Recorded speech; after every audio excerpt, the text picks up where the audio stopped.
Muy bien, muy buenas tardes amigos y amigas de elpensador.io, un medio de comunicación con más de 25.000 lectores únicos mensuales, 120.000 page views al mes, lectoría en todo el continente y en el segmento de la gente que piensa libremente y que reflexiona con rigor académico.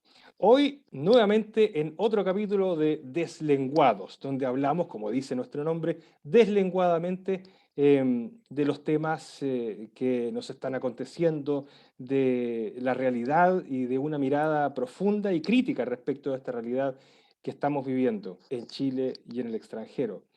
Nos acompañan, como siempre, el doctor Hugo Cox, eh, profesor de historia, cientista político, doctor en comunicación. Nos acompaña también, como siempre, nuestro amigo Patricio Alex, es diputado, ex embajador, un hombre con una larguísima historia y además un tremendo artista, experto en los croquis y sobre todo en los croquis para pensar. Y hoy tenemos un invitado especial que es don Jorge Insunza, ex diputado, ex ministro, abogado, autor de numerosos libros, cientista político que también está presente en numerosos panels dando su reflexión. Bienvenidos Patricio y Hugo y bienvenido sobre todo Jorge que se incorpora hoy día a nuestro panel. Gracias. Hola, muy buenas tardes, un gusto estar aquí con ustedes, pues. Gracias por la invitación. El gusto es nuestro, pues. Oiga, han pasado muchas cosas en los últimos días. Yo creo que hoy día la conversa va a estar bien cargada, diría yo, pero el puntapié inicial, el kickoff, como siempre, doctrinario, ideológico, con la posición lista, lo va a dar como siempre el doctor Hugo Cox. Vamos, Hugo, el micrófono es tuyo. A ver, hay varios hechos algunos que pueden tener carácter anecdótico, pero para mí no tanto, como el caso del gabinete, ¿no es cierto?, de doña Irina Caramanos. Es un antecedente que para muchos es como una anécdota, pero para mí no es una anécdota. Creo que es algo mucho más serio que el simple anecdotario. Sigue la semana planteada con una carga impresionante de violencia ya que desborda, ¿no es cierto?, los ámbitos conocidos por nosotros, y eso se mantiene rigurosamente día a día, y en el plano económico, el dólar subiendo, con alta inflación que se nos viene encima, es decir, como en alguna vez lo escribí en un artículo, las dinamitas, ¿no es cierto?, las bombas de tiempo están ahí. Yo creo que es interesante, se acerca el fin de la convención constitucional, ahí hay mucho tema que debatir. Yo creo que recién el debate constitucional va a partir el 5 de septiembre, una vez que tengamos cualquiera de los dos resultados.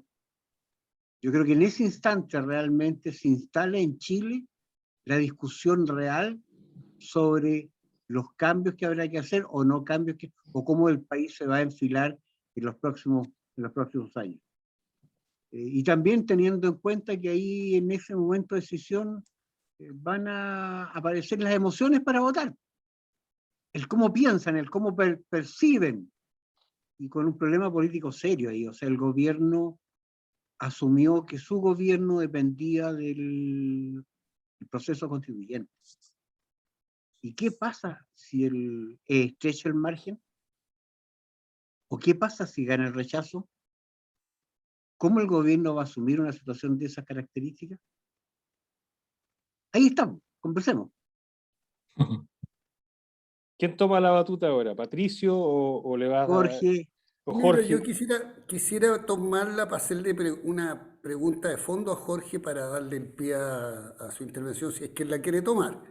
Yo siempre digo que como la naturaleza humana cambia poco en los últimos 150.000 años, naturalmente todo lo que se refiere a las fórmulas y esfuerzos y emociones y propuestas y actitudes para conquistar el poder, para convocar, para hacer la política, cambian poco y hay ciertas verdades casi eternas, inmutables de los comportamientos. Por eso me inquieta, porque no es nuevo, la existencia de promesas transformadoras de carácter un poco paradisíaca. La justa indignación del estallido del 19, las cosas que dejamos por hacer, los que estuvimos en la política en otro tiempo, las muchas cosas que hicimos, que hoy día recién las viene a reconocer el presidente después de haber dicho que 30 años no eran nada. Así, bueno, pero es una reflexión, por lo menos está cambiando, ya no es lo mismo decir no hicieron nada en 30 años. Pero toda esa idea de transformación, de que todo va a ser nuevo, no es una conducta nueva en la humanidad. Y también los peligros que eso encierra tampoco son nuevos. Ver la construcción de estados de ánimos eufóricos, ilusorios, que se han visto en el debate, en las declaraciones de prensa, en la sobreexposición de los constituyentes, en un estado de ánimo de jolgorio, en la propia formalidad de la convención y en la necesidad de puntos de prensa para dar la idea de que aquí viene la gran esperanza, con un carácter, a veces se habla de una manera casi religiosa, me choca porque se habla más bien de la fe al nuevo proceso constitucional. Yo digo, mira, yo perdí la fe como a los 14 años, no creo en los curas, en la Iglesia Católica, en lo mucho que nos ayudaron en materia de derechos humanos, pero no me pidan que le tenga fe a la constituyente, pues por eso sí que no. Tengo interés y cada día se me hace más difícil votar a prueba, quiero decirlo también, se me dificulta con las cosas que se prometen, sobre todo en esta preocupación que tengo de la pinza de presión que se puede estar ejerciendo, por una parte, con un gobierno que, bien dice Hugo Cox, con impericia política, no por problemas de edad, por desconocimiento de la política, desconocimiento de las claves de la política, esta idea de que van a hacer una nueva manera de hacer la política, o van a inventar la política, cuando en realidad, bueno, no quiero entrar a discutir sobre eso, pero hay mucho de eso, ¿te fijas? Entonces, cuando por una parte está un gobierno así, plenamente comprometido con la constituyente, y por otra parte está la constituyente, que sería, estas dos cosas serían como la piedra filosofal para que salga el oro de esta nueva manera de vivir. Entonces yo digo, mira, el país sueña con transformaciones, pero no sueña con sueños. Entonces le pregunto a Jorge, que hemos conversado, incluso yo le he leído cosas, hemos hablado de lo que significa la posibilidad de una regresión conservadora si viene la desilusión y el desencanto. Entonces yo le quiero preguntar, a propósito de las publicaciones que le ha hecho, sobre todo una carta que le leí nada menos que en la editorial del Mercurio, en la página editorial del Mercurio, un artículo que destaca el Mercurio, llamando a aprobar para poder transformar lo que se está proponiendo. Es decir, está llamando a aprobar partiendo de la base que no le gusta el texto constitucional. ¿Qué no le gusta a Jorge Insunza del texto constitucional? ¿Qué tiene objetivamente de malo? Yo tengo mis propias opiniones, no me voy a extender sobre eso. Solamente quise poner el punto de lo que desde hace muchos años antiguamente llamábamos las condiciones subjetivas. Y estas condiciones subjetivas de la sobreilusión, de la propuesta paradisíaca y de alcanzar el cielo con las manos. Pero como la propuesta es que suscribe Jorge en su texto es aprobar para cambiar, ¿cambiar qué? Sí. Oye, bueno, reitero mi agradecimiento para poder conversar hoy día con ustedes. Yo creo que tanto Hugo como Patricio, Álvaro han planteado tres cosas relevantes, ¿no? Y no voy a eludir la pregunta directa última, pero quisiera partir por algunos de los puntos que plantearon ambos, porque, mira, yo tengo una apreciación que nace también de lo que veo en el estado de ánimo de la ciudadanía, que no es solo aquí en Chile, sino que también tiene o responde o se expresa o replica algunas corrientes internacionales que están dando vueltas como una suerte de espíritu de época, ¿no? Recurro a esa noción de Hegel como el espíritu de los tiempos, el espíritu de época, porque es bien relevante para a veces calibrar algunos de los fenómenos. Pero esto tiene una ambivalencia, ¿m? Y que es la que me gustaría poder explicar, porque a partir de ahí puedo también abordar algunos de los otros puntos que ustedes están señalando. Mi recorrido el año pasado, yo fui candidato a la constituyente, percibí dos cosas. Obviamente el malestar, la desilusión, incluso la expresión de ira de mucha gente por la situación del país, que es como la ola del estallido de lo que eso expresó. ¿Mm? Y eso estaba en distintos sectores populares, pero incluso diría que ese sentimiento de ira más activa o expresada más fuertemente como malestar, a veces era más recurrente en mis recorridos de los sectores medios que incluso en sectores populares. Porque paralelamente había otro rasgo que a mi modo de ver es más dominante, y es la desesperanza. Que no es solo una pérdida de expectativa, porque la noción de expectativa es respecto de algo concreto. Tengo expectativa de mejorar mi sueldo, tengo expectativa de obtener un mejor trabajo, o de obtener una casa, de que mi barrio se mejore, etcétera. Son expectativas que hacen alusión a elementos concretos de la vida cotidiana. Me refiero a algo distinto, que es una cierta desesperanza, que es muy escéptica, y que por eso que también tiene una carga nihilista fuerte, mire, en realidad no va a cambiar mucho las cosas. Y eso no es necesariamente acompañada, expresa un malestar, pero no necesariamente la ira, que es el otro fenómeno que consigno. Se expresaba en que mucha gente me decía, mire, bueno, ojalá lo que usted plantea se pueda hacer. O alguien ya mayor me decía, mire, ¿sabe qué? A mis años ya no creo en el viejito pascuero. O, mire, ¿sabe qué? Le creo lo que usted me está planteando, pero creo que en Chile no van a cambiar sustancialmente las cosas porque los ricos van a seguir conservando el poder, etc. Doy ejemplos de lo que consigno como ese fenómeno de desesperanza, como un mar de fondo más profundo, que también se expresa en las elecciones. Porque una votación tan simple como apruebo o rechazo ir a un proceso constituyente, que fue la votación de octubre del 2020, se ganó con el 80%, que es un resultado notable, espectacular, por sobre lo que yo esperaba. Yo hice apuestas por el 72-28, o sea que superábamos el 70%, pero no que llegábamos al 80%. Pero al mismo tiempo participó solo un 55% de la gente. ¿Por qué digo que es global? Si tú ves en las recientes elecciones, estos últimos 15 días, en Francia, un país acostumbrado a tener participación sobre el 75% y casi el 80%, también estuvieron un poquito más del 50%. En varios otros países está pasando lo mismo.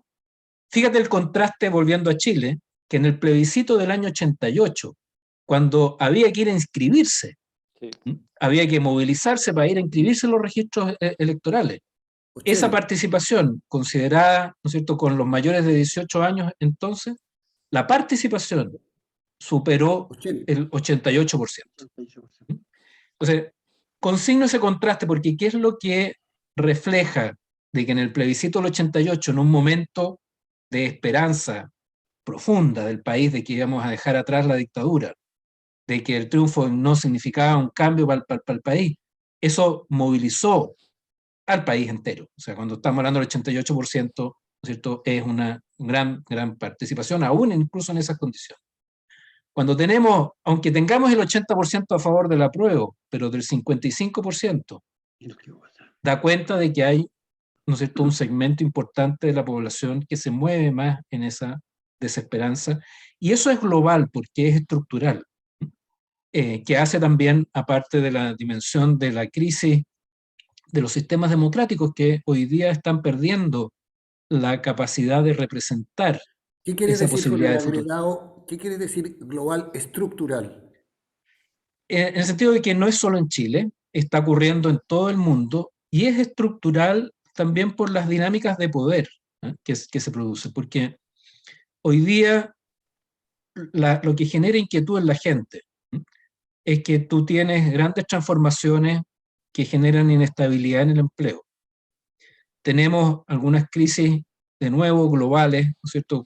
Guerras que te impactan muy directamente y que también la gente percibe de que los gobiernos no están siendo capaces de abordarlo.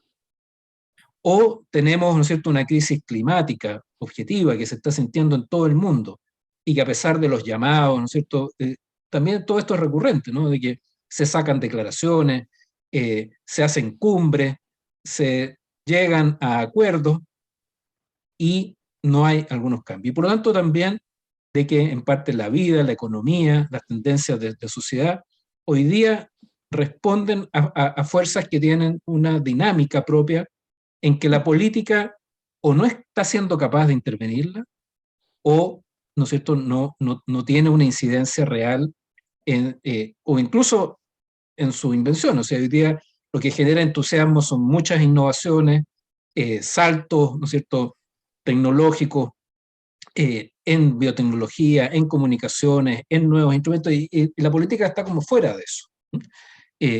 O más bien trata de asomarse a esos fenómenos para tratar de entenderlos todavía, ¿no? Entonces, pues, a eso me refiero con ciertos fenómenos estructurales, porque al final, parte de esta desesperanza es un juicio realista de la gente, de que la política tiene capacidades limitadas. Y eso, por eso que también lo que señala Patricio, es que estas reacciones de tanta euforia, de que solo el solo hecho de tener una nueva constitución va a significar algo inmediato, Exacto. mucha gente lo mira con cautela. Yo lo que creo es que la gente en esto no solo es perceptiva, sino que también es muy inteligente, en que sabe perfectamente que la sola constitución no va a resolver todo. Y por eso que cualquier discurso que diga algo, esboce una promesa de ese tipo, genera ese recelo o ese escepticismo. El otro día le veía a uno de los constitucionales, no hay que citarlo para no, porque no transformemos esto en pelambre, pero decía, mire, si nosotros, la seguridad ciudadana está abordada en la Constitución, porque nosotros pusimos una norma en que existe el derecho a la seguridad ciudadana. Como si eso no lo Listo, po, solucionara. Como estamos si en el fuera... después. ¿Eh? Entonces, Estamos ahora, ahí. alguien que escucha eso, puta, usa un buen chilenismo y dice, me taipo, ¿eh? Entonces, yo creo que, por eso que, por así consignaría lo siguiente, Álvaro, perdona, para terminar un poquito esta idea y escucharte. Creo que estamos moviéndonos un poco en esa ambivalencia del fenómeno, y esto que es global, es decir, hay un núcleo activo en que parte de la expresión de la rabia es porque tiene una expectativa, tiene una esperanza, se moviliza, activa, se organiza, ¿no es cierto?, forma movimiento. Eso mismo también a veces tiene una expresión más radical y gente está votando. ¿Mm?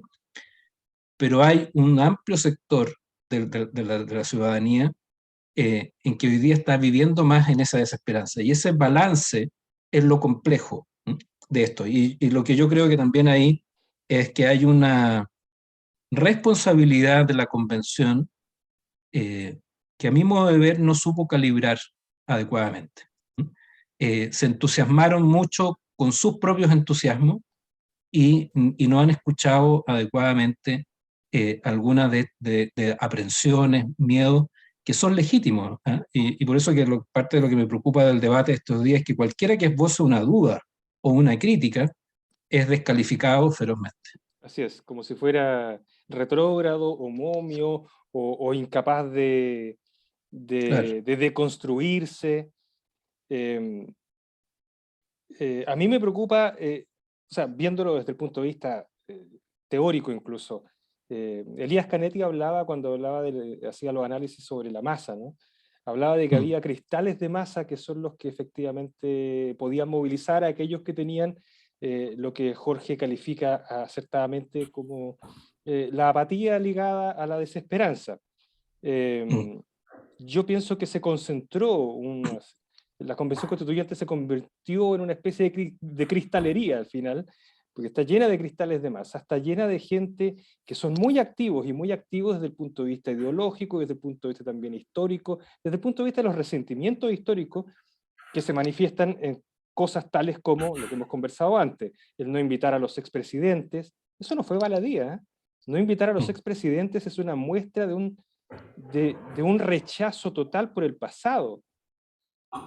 Y cuando yo rechazo totalmente el pasado, no recojo y no quiero recoger el pasado, efectivamente lo que tengo es una sensación de todo se empieza a escribir a partir de mí.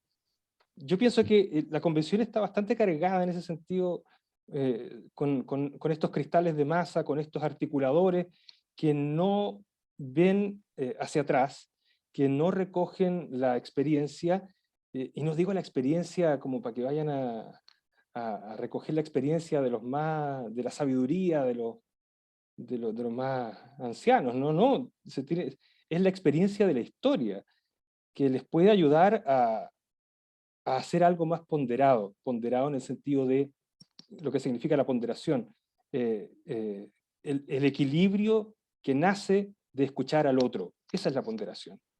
Oye, Y eso, disculpa, solo para cerrar, Hugo, y eso se expresa en un concepto. Nosotros publicamos hace poco en el Pensador.io un artículo respecto a ese concepto que cruza la Constitución sin ser definido en ella en particular, y es el concepto de la igualdad sustantiva, con ese apellido, sustantiva. Sí. Ese concepto en el fondo lo que hace es establecer determinadas discriminaciones de carácter positivo dentro de la Constitución, bajo la idea de que hay ciertos grupos históricamente excluidos que necesitan o que deben ser obligadamente compensados por la sociedad de aquí en adelante. No se determina de manera clara cuáles son estos grupos históricamente excluidos.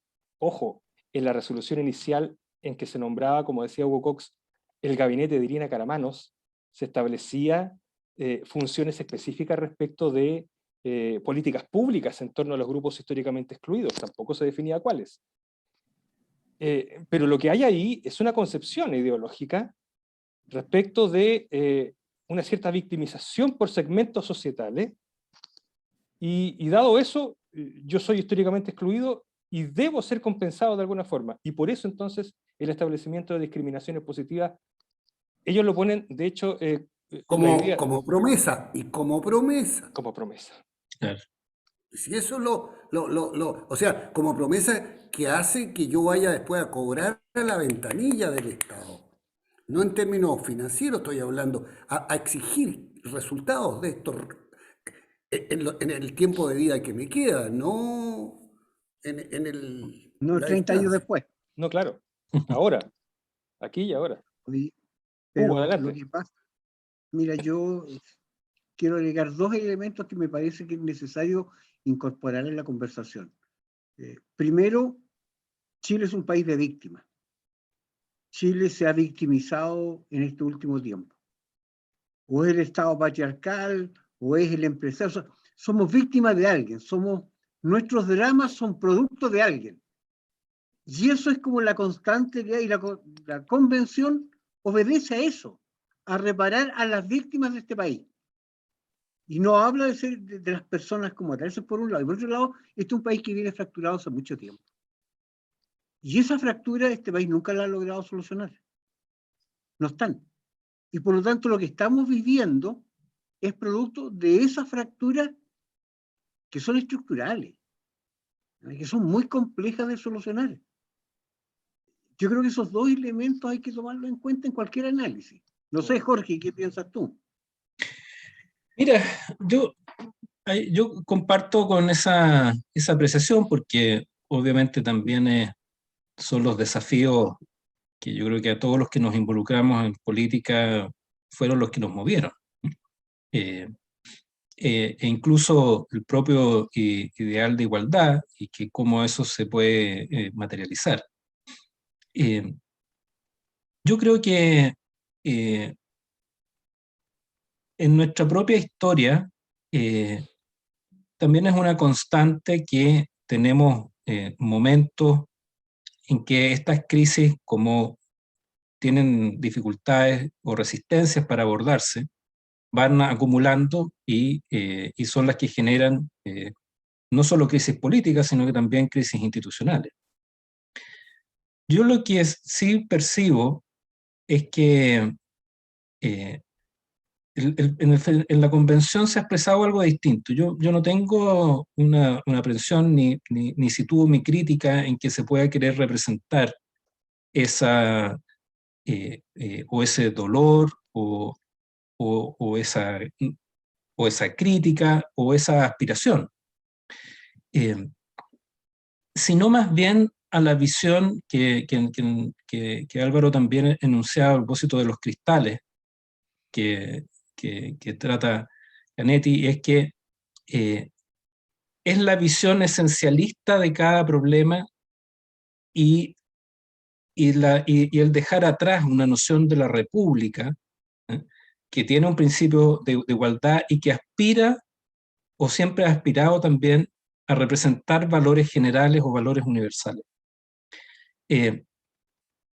Creo que en esta distinción hay una cuestión bien importante, porque la idea de la república versus la monarquía, que acompañó todo el proceso, todo el proyecto de la modernidad, se basa un poco en esa noción de que es posible, ¿no es cierto?, ir estableciendo principios, valores y por lo tanto también luego normas constitucionales o las leyes que sean capaces de representar un proyecto de carácter más global o universal, que incluya a todos.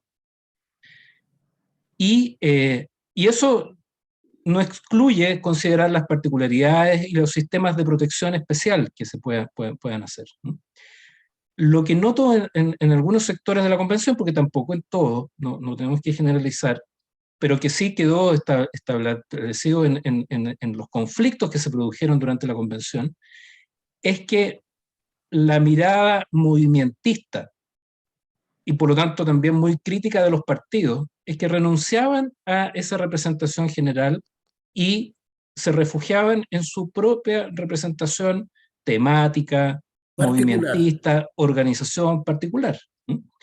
Ahora, eso al mismo tiempo se funda en otro problema que creo que también rodea por momentos al gobierno. Y es esta noción del idealismo que para mí es bien importante, como la describe Isaías Berlín, ¿no? Que creo que es un autor que me gustaría recomendar a todos los que que nos estén escuchando y viendo en esta ocasión. Porque Isaías Berlín, que es un personaje muy relevante, que es de origen ruso y de los que emigraron de Rusia, en el caso de él siendo niño, a Inglaterra, es que es un pensador liberal que, entre otros de sus aciertos, es el que rescata la idea del pluralismo de valor.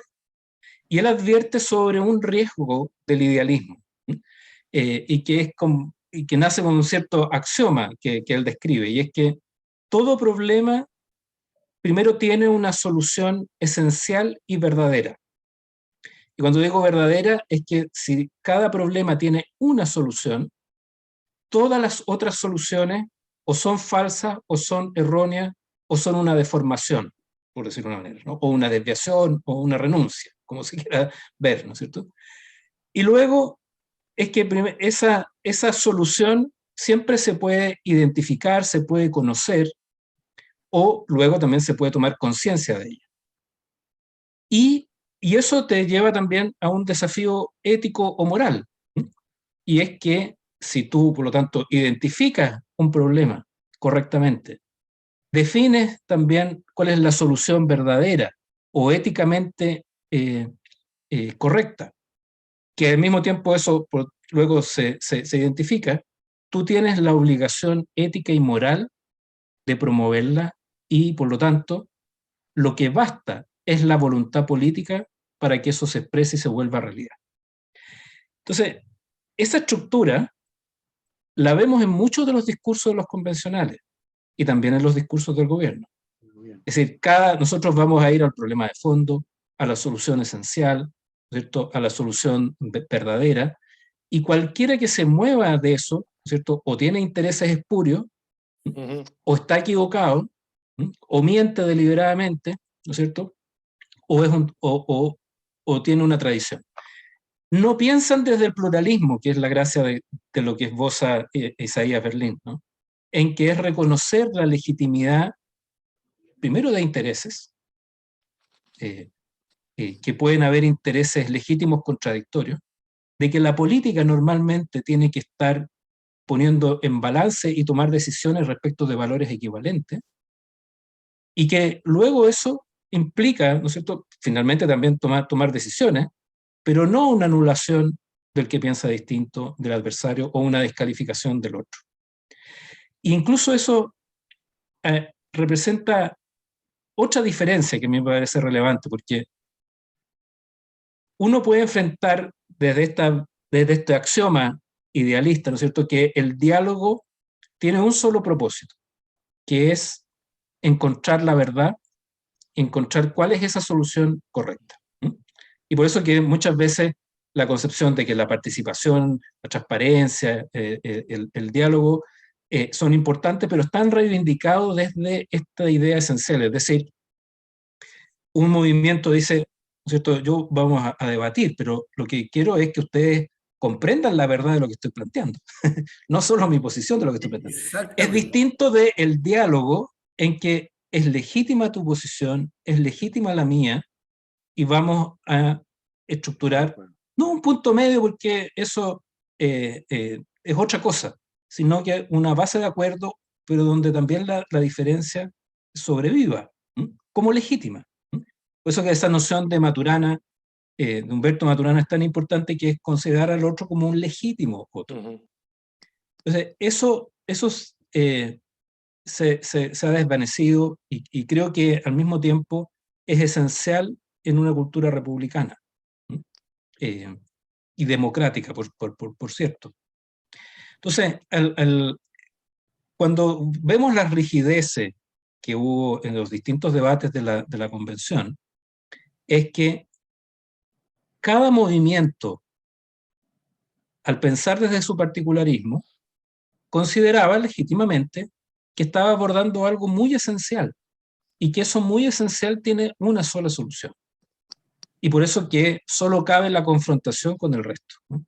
Incluso, acuérdense ustedes, no recuerdo el detalle del debate, pero ocurrió que Elisa Loncón, ni más ni menos, que fue presidenta y que ella en sí misma, ¿no es cierto?, fue quien encarnó la reivindicación del movimiento mapuche en el interior de la convención, tuvo una diferencia con la Machi Linconao.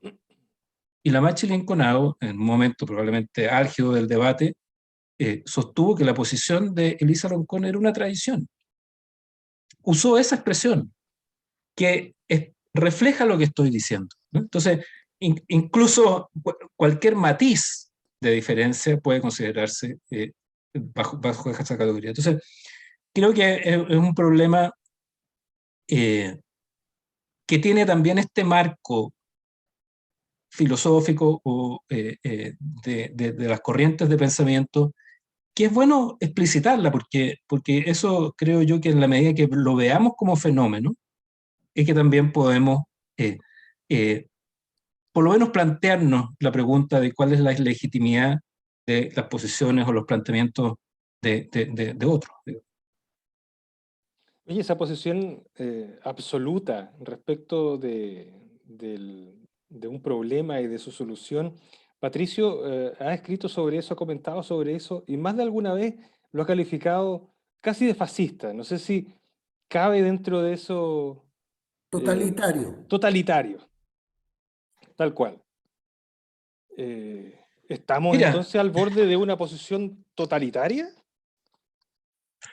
o sea, los totalitarismos nacen precisamente de esa concepción, ¿no?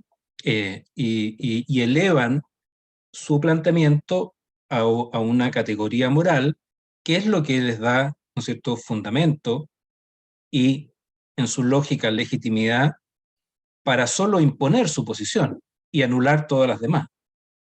Efectivamente hay una conexión con esto.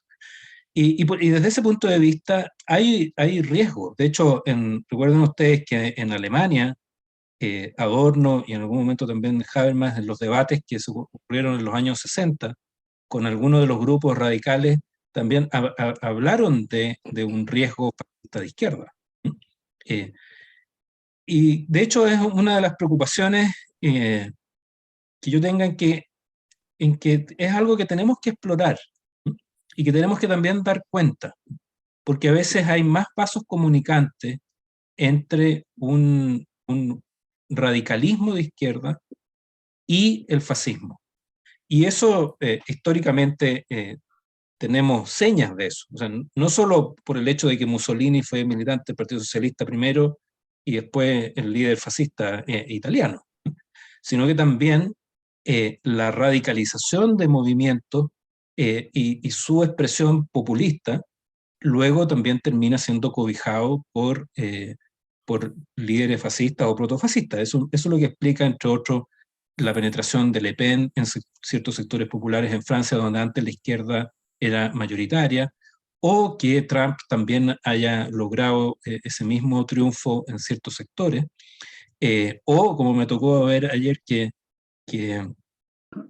sea Franco Parisi uno de los que lidere la crítica al cierre de ventanas, ¿cierto?, azuzando el populismo respecto de las pérdidas de empleo o, ¿cierto?, de ingresos que va a significar para trabajadores en esa zona. Es decir, hay un riesgo en eso. Y creo que también tenemos que explicitarlo porque parte de lo que también consignaba Patricio, los momentos jacobinos de los procesos revolucionarios, cualquiera sea esto, o que también sean del reformismo radical, también van generando, desde su radicalización, desde ese fenómeno populista, no solo el fenómeno de la reacción, sino que también que ante pequeña o la sucesión de frustraciones terminen siendo capitalizados más bien por un populismo de derecha que es prototípicamente fascista. El fascismo siempre fue populista y siempre fue corporativista. Y por lo tanto, por eso digo, hay vasos comunicantes que tenemos que observar, no hacernos los lesos con eso, porque puede constituir, por cierto, una grave irresponsabilidad. Hay un protofascismo emergente y que es muy fuerte. Yo en más de alguna oportunidad lo he discutido con Pati, lo hemos conversado y lo he escrito, de que la sociedad está atravesando por ese tipo de descalificación que es muy propia del protofascismo. Y por lo tanto hay que tener cuidado. O sea, yo creo que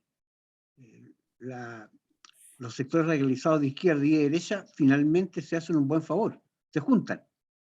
Claro. Y eso nos pone en alerta, más en una sociedad como la nuestra, que tiene muchas fracturas que no son solucionadas. Fracturas territoriales, fracturas sociales. Hoy día, por ejemplo, leí una noticia y me dejó por un lado, o sea, la comuna de San Ramón tiene 10 cámaras, la comuna de Las Condes 10.000 y tantas cámaras. Recién San Ramón va a tener 2 vehículos, ¿no es cierto?, de la policía municipal, de los guardias municipales. ¿Cuánto tiene Providencia? ¿Cuánto tiene Las Condes? ¿Cuánto tiene Vitacura? Es decir, en esas comunas tienen 120 pesos para seguridad y esas otras, las comunas más pudientes, sobre 30.000 pesos o 130.000 pesos. O sea, cifras que son abismantes. Y eso provoca rabia, provoca molestia. Pero eso no se soluciona por una constitución, no se soluciona con declaraciones de buena intención, o sea, todo lo contrario, genera, ahora tengo el derecho. Y eso es muy complicado, como dice Patricio, aquí la cobrada va a ser fuerte y va a ser al otro día. Ahora, Hugo, algunos de esos temas sí tienen un abordaje constitucional y, por cierto, legal. Es decir, yo creo que uno de los temas que ha estado en el debate y que está presente en el proyecto es el principio de equidad territorial. Sí, claro. Y que puede tener una expresión luego legal, que es lo que yo prefiero. Los ingresos, los municipios vayan a un fondo común y se distribuyan por población en cada comuna, porque eso es lo que te detiene eh, eh, o por ejemplo, ¿no es cierto?, el tema de las patentes, de los negocios, de las empresas que se concentran solo en algunas comunas versus las otras. En fin, digo, la importancia del debate constitucional y por qué también hizo sentido es que nosotros tenemos una constitución que tiene un programa metido dentro, y que es ese programa conservador y neoliberal que dibujó la dictadura. Parte de mi crítica al que ha hecho la convención es que también, ¿no es cierto?, ha metido en algunas de sus normas un programa adentro. Y ahí siempre tenemos un filón que a veces es una línea delgada pero relevante. Porque yo soy partidario de que las constituciones establezcan derechos y también garantías respecto a los derechos, o sea, que no sean solo declarativas y que también contengan garantías. Lo que no supone, ¿no es cierto?, de que la expresión de esos derechos obviamente dependen de una evolución progresiva de acuerdo al desarrollo del país, de sus capacidades, de sus ingresos, etcétera, ¿no? La garantía no excluye el realismo, ¿no es cierto?, respecto de cómo va a ser la ejecución concreta y real de esos derechos. Pero otra cosa distinta, y por eso digo que es una línea delgada, es meter un programa del cómo se hace eso. Y que es lo que también tiene la Constitución actual. Y por eso que también a propósito de la primera pregunta de Patricio, yo creo que yo tengo estas críticas a la convención, por eso digo, creo que ha faltado grandeza y también ha sobrado desmesura. Y me refiero a la noción más clásica de la desmesura, ¿no? O sea, de la ibris griega, es decir, cuando podemos, ¿no es cierto?, a veces se sobrepasa aquello que tiene un juicio de realidad y también de equilibrio, ¿no?, que toda constitución tiene que, a mi juicio, garantizar. Y por eso que también en el proceso muchas pretensiones maximalistas fueron cayendo, ¿no es cierto?, porque eran una exageración de ese fenómeno. Pero creo que sería muy malo para el país que un proceso como este se cayera o se desvaneciera por la frustración que genera, porque ahondaría esa desesperanza latente.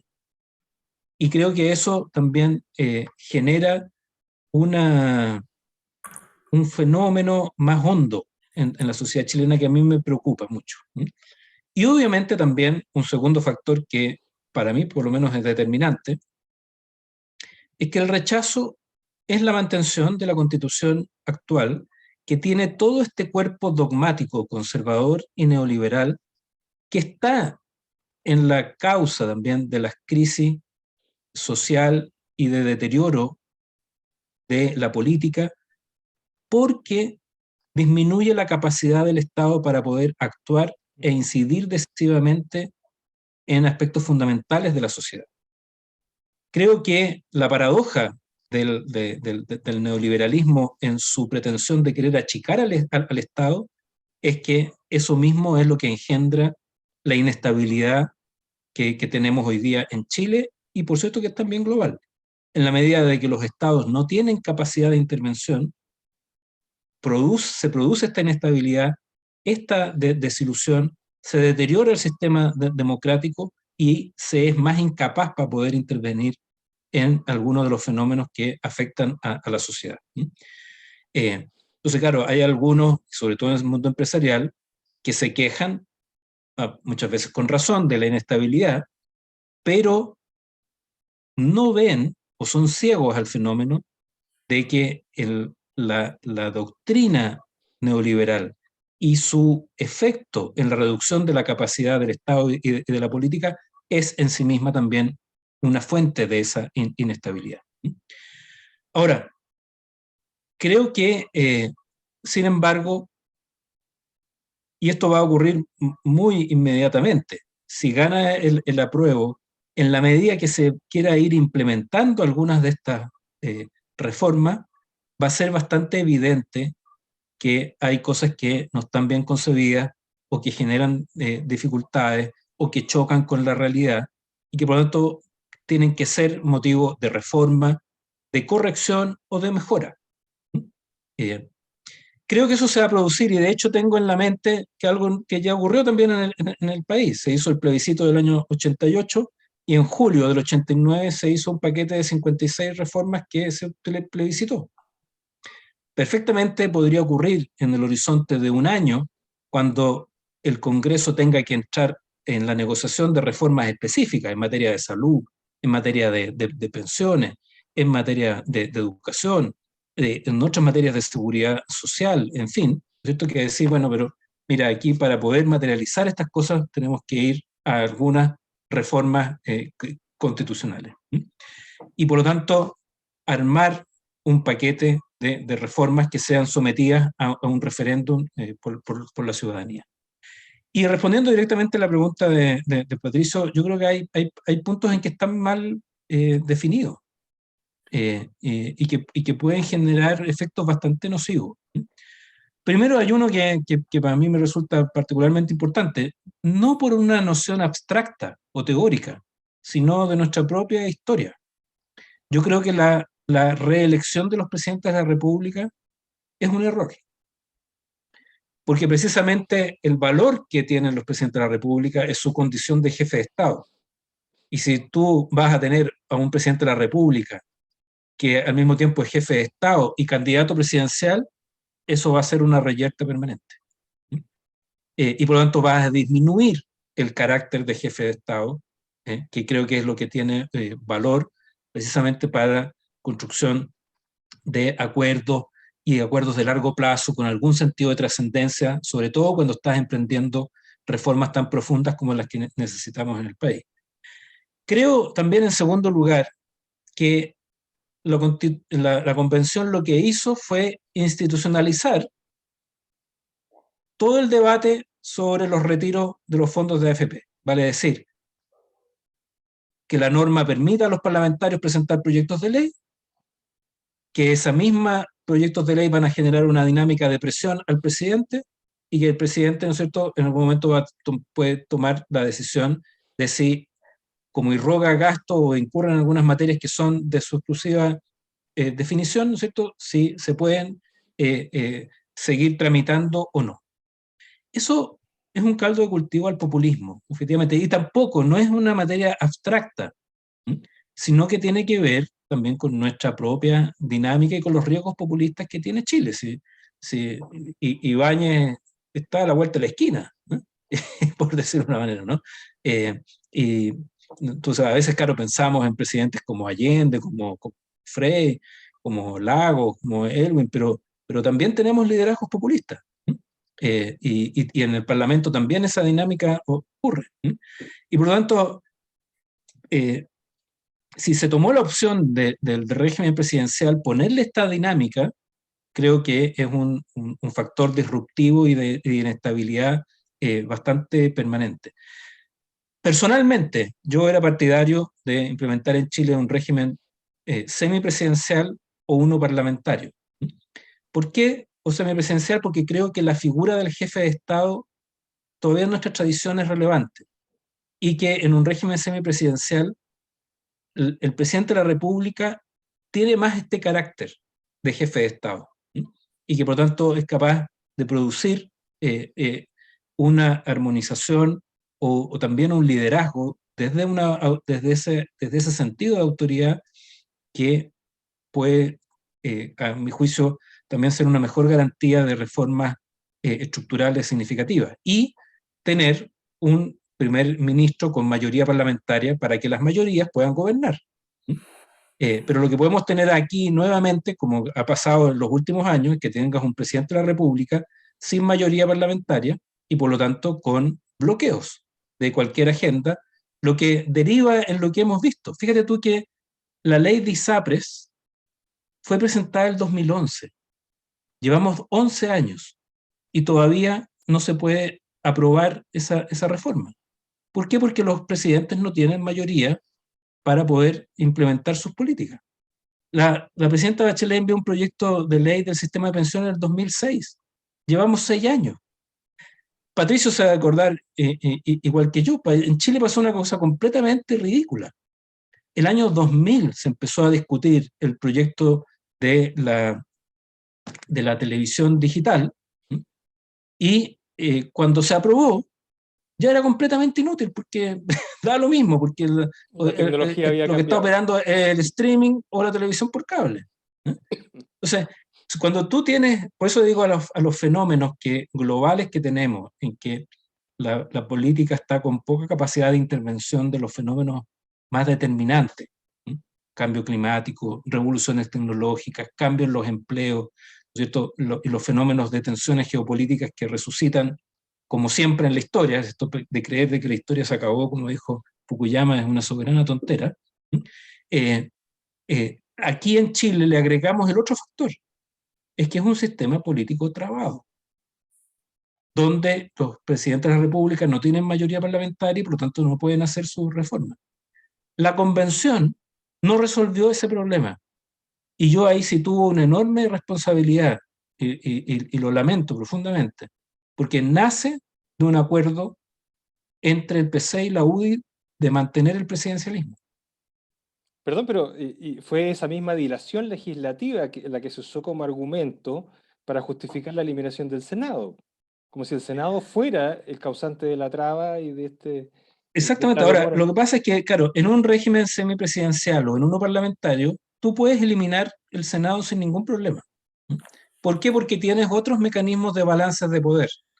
Pero si mantienes el presidencialismo, Perdón, ¿qué es lo que pasa, suscribiendo lo que tú dices, qué es lo que ocurre en Francia, donde claro, donde el el Senado tiene un Senado, núcleo regional y no tiene incidencia en la definición de las mayorías que exacto. tiene la Asamblea? Claro. ¿Por qué? Porque tú tienes otros mecanismos de equilibrio de poder. Pero cuando se toma la decisión de mantener el presidencialismo, lo que ocurre es que el balance de poder tiene que estar en el Congreso, y eso es lo que derivó en que la existencia del Senado adquiriera de nuevo una enorme legitimidad. O sea, no es consistente quejarse porque se repone el Senado cuando estás tomando la decisión de mantener el presidencialismo. ¿Por qué? Porque también ahí lo que no está en ninguno de estos dos casos, y esa es mi crítica a los convencionales del PC en la convención, es que no miran desde la concepción de los equilibrios de poder, porque siguen pensando en todo el poder a los soviets, o todo el poder a la asamblea, o todo el poder a algo, y no en la noción de equilibrio de poder. Es decir, creo que desde ese punto de vista el PC todavía tiene en esa materia un déficit de concepción de los equilibrios de poder, que creo que incidió en este debate. Oye, hay una conversación que ha sido súper rica y hoy día hemos escuchado a Jorge Insunza darnos una verdadera clase en relación con la reflexión de lo que está pasando y sobre todo de lo que hay detrás de la constituyente. Ya estamos llegando casi a la hora, Pasó así rápido. que sí, sí, cuando se conversa entretenidamente se pasa muy bien. Así que no nos deslenguamos mucho, pero sí aprendimos, creo yo. Así que si quieren hacer algún cierre, tenemos unos No, minutitos todavía yo para... solo quisiera preguntarle a Jorge si hay algún titular de materias que él quisiera precisar o nombrar que le parece que deberían ser materia de cambio también en el caso que se llegara a aprobar la Constitución y que habría que cambiarlas, de lo que se está proponiendo? ¿Hay algún titular que quisieras decir? Mira, yo creo que estos dos cambios en el No, sistema estos son político que tremendos, las dos cosas que estás señalando son enormes. son, Así que, son Sí. muy importantes. Em, Creo también de que el propio mecanismo de reforma constitucional debiera ser más parecido a la Constitución del 25, que era mayoría y que incluye el referéndum. Creo que eso me parece muy importante. Creo que hay también un cambio en la necesidad, en institucionalizar el diálogo social, que es muy relevante, ¿m? Porque este proyecto constitucional innova en algunas materias significativas, que es la iniciativa popular de ley, la iniciativa de revocación de ley. Creo que esos son mecanismos relevantes, incluso iniciativa popular para reformas constitucionales. Pero creo que en la complejidad del mundo actual necesitamos también institucionalizar los sistemas de participación y de diálogo social. Eso es una de las enseñanzas en Europa significativas. Pienso en que esa institucionalización del diálogo social es clave en el desarrollo de la Alemania de la posguerra, e incluso después de la crisis del 2008 demostró más su valor porque hubo más capacidad de recuperación de la crisis posterior, eh, o una recuperación posterior de esa crisis a partir del diálogo social que existe allá, y creo que nosotros tenemos que reforzarlo. Y también hay una materia que nosotros conversábamos con otros que es muy, muy importante, porque hay una norma que a mí me parece inaceptable desde el punto de vista de nuestra historia, y de nuestra lucha contra la dictadura, y es que en materia de política exterior se establece el principio de respetar la autonomía de cada país. Lo que nosotros más gritábamos al mundo era que intervinieran en contra de la dictadura. Y creo que una cosa obviamente es respetar la autonomía de los países y su capacidad de decisiones internas, pero con un límite fundamental, que es el respeto de los derechos fundamentales y los derechos humanos, ¿no? y eso Y, estaría y insuficientemente señalado. no, lo que existe, Pato, No, es más bien es el principio de no intervención Sí, sin exclusión de que, salvo en materias de derechos humanos o de derechos fundamentales. ¿Mm? O sea, nosotros no podríamos emitir un voto en la Comisión de Derechos Humanos de la ONU a partir de ese exceso. ¿Mm? A eso me refiero con la desmesura, ¿te fijas? Porque, eh, y que, claro, algunos lo votaron entusiastamente porque no quieren que nos pronunciemos sobre Nicaragua, sobre Venezuela, sobre otros países. El tema de igualdad de género, sí, en términos de relaciones internacionales, eso sí está señalado de manera Eso explícita. está cocinado. Pero te fijas que ahí es donde asoman, en algunos casos para bien, los particularismos, pero no cuidan la perspectiva general que algunos de sus principios requieren. Oye, ah, ya, nos pilló el reloj, no tenemos nada que hacer, el tiempo. no sabía de esa precisión que hace Jorge de esta idea de la autonomía que excluye materias que para nosotros fueron sagradas. A mí Así me es. pasaba, en cambio, me quedé pegado en el debilitamiento del recurso de protección, No es que nosotros debilitamiento, lo sacaron. soñábamos en no, dictadura. lo sacaron el recurso de protección. No, no, existe, pero recurres al tribunal A la local. Es jueza decir, civil. Claro. No, imagínate, eso existe significa una acción de tutela. Yo no sé, Jorge como abogado, pero a mí me parece Sí. que eso está lejos de ser un recurso de protección, tanto en la velocidad como en la capacidad de protección de derechos. Creo yo y en que el peso que tiene la corte de la Corte de Apelaciones por Apelaciones. sobre un tribunal. Así es una barbaridad. Lo único que queríamos en dictadura es que la justicia tuviera más poder y que fuera poder. Y aquí esta idea, este sueño de la horizontalidad, somos todos iguales, el diálogo y en fin, todo esto ya. Ahí es donde me viene el deslenguamiento. Está bien. Oye, bueno, igual nos deslenguamos poco hoy día, ¿eh? Por lo menos, Patricio, yo creo que igual aprendimos, ¿eh? Con Jorge aquí. Le agradecemos mucho a Jorge Yo Insunza. me considero un alumno de Jorge, francamente uno de los grandes líderes analistas políticos chilenos de primer nivel, no por casualidad, más allá de las coyunturas, recorrido requerido por organismos académicos, nacionales, extranjeros, en fin, de las Muchas Lo gracias, mismo, Pato. esperamos tenerlo más de Especialistas de una vez excepción. en nuestro programa. Y Encantado. Jorge, la tribuna del pensador.io, cuando quiera publicar, ahí está, a disposición. Perfecto, muchas gracias, pues. Un gusto verlo, estar aquí con ustedes, pues. Un gusto verte de nuevo, Hugo. Un abrazo, Jorge. Suerte y nos volveremos a encontrar. Así es, pues. Muchas Un gracias. abrazo a todos Chao. nuestros televidentes, abrazo. auditores Gracias, que están Álvaro. haciendo con el podcast y que la fuerza los acompañe a Gracias, todos. Jorge. Gracias, Pato. Gracias, Álvaro. que estén muy bien. Chao, chao.